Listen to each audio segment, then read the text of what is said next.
So I said in the last video I was going to talk a little bit about what to put in that first email. So based on the lead source, it's really important the conversation you have in the first email. So if it's a third-party lead source like KBB or Edmunds or Auto Trader, you want to stay away from when you come in for a test drive or something like that, because it's a little too aggressive at that stage. They're right at the top of the purchase funnel. They haven't even picked what they're going to buy yet, right? So trying to nail them into a test drive when they don't even know what they're going to buy yet or see the value in buying is really, really too aggressive. So the conversation needs to be, hey, is there a time? Please reply and let me know of the best time I can speak to you by phone so I can figure out how to best suit to fit this vehicle purchase into your needs. So, and you're going to ask them questions like, what's your purchase time frame? What motivated you to start this process? Are you trading something in? The typical stuff we ask, but we want to make sure that we're not being too aggressive at that point, because they've just started looking. They just started exploring the possibility of even buying a vehicle is even something they should do. So you really want to kind of gingerly handle that one. Thank you so much. I know you're looking at this F-150. Great choice, by the way. What other trucks are you looking at? Just so I know what I'm up against. Things like that you can incorporate into the conversation. And then closing it with, please reply with the best time to speak to you by phone. I'd love to discuss more of how I can help you one-to-one over the phone. Or if you prefer text messaging, ask them what the device is that they would like to use. Phone call or texting or email, whatever works best for them.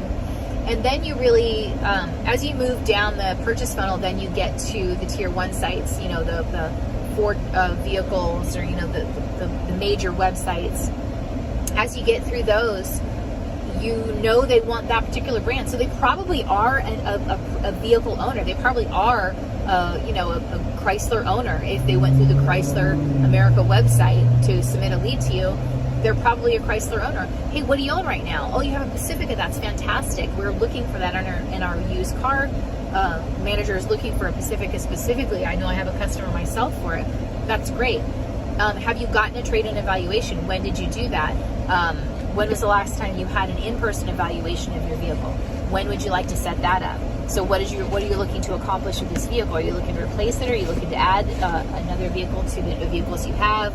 How can I help?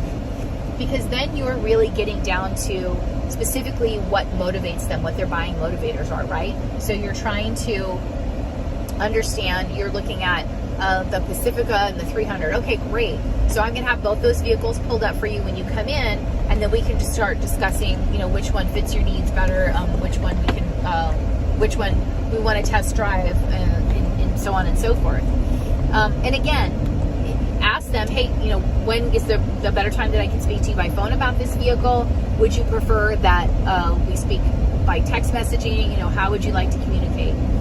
And then as you get through to chat and text messages, then you can be a little bit more aggressive, right? Because they're looking for that one-to-one communication. They're looking for that difference maker. They're looking for a salesperson, as my old boss would say.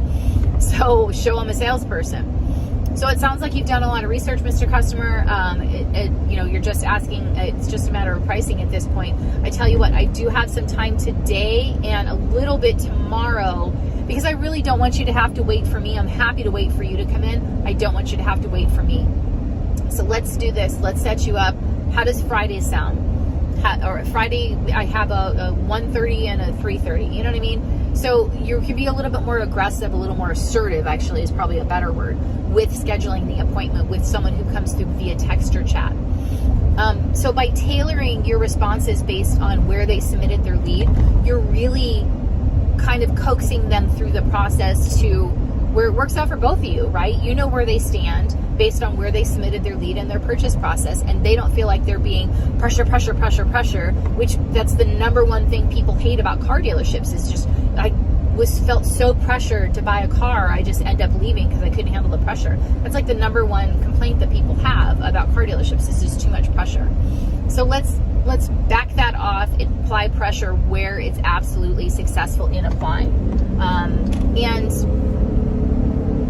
of course, I'm speaking in very general terms. Of course, there's always little, differences, quirks here and there that make a difference in how you communicate with one lead or another. But by and large, in generalities, that's the formula that I would use actually when I'm speaking to my different lead sources. And there's other ones out there. If you have someone who comes across with a digital retailing tool on your website, that's someone who's fully committed to buying. They fully walked through the process, even if they abandoned the cart midway and didn't finish for whatever reason. They didn't know how to go through the trade appraisal, or they didn't want to fill out the credit app, or whatever it was. That's still someone who's very, very much committed to buying a vehicle. So the first phone call needs to be, all right, so I need my used car manager to look at your car. I have appointments today for 2 o'clock and I have one tomorrow for 4 o'clock. Which one would work better for you? So that one you can absolutely be a more assertive with, because that person is absolutely committed. They're buying a vehicle by going through the digital retailing tool.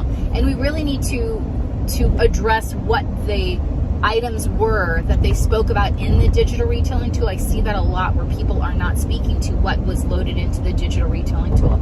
And I think that's to your detriment that you do that, because there's a lot of customers that will take the time to fill out all of those all the line items in a digital retailing tool, and then for them to go through that whole process and then us not to address it, I just think is it can be frustrating for a customer from their aspect. So very much read through what they applied, what they added in, what they omitted in the digital retailing tool. So if you know for a fact they skipped over the trade, okay, why did we skip over the trade? Are we not trading anything in? Fantastic.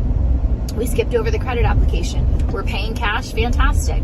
So whatever it is, you can overcome it. It's just better if you address it right off the bat, as opposed to trying to start them all over from scratch like they never submitted a single piece of information to you. That's going to work against you more than for you. So take the information that you have, use it to your advantage, and it'll help you build the rapport faster with your customers. So I hope that helps you. I'll see you guys next time. Happy selling.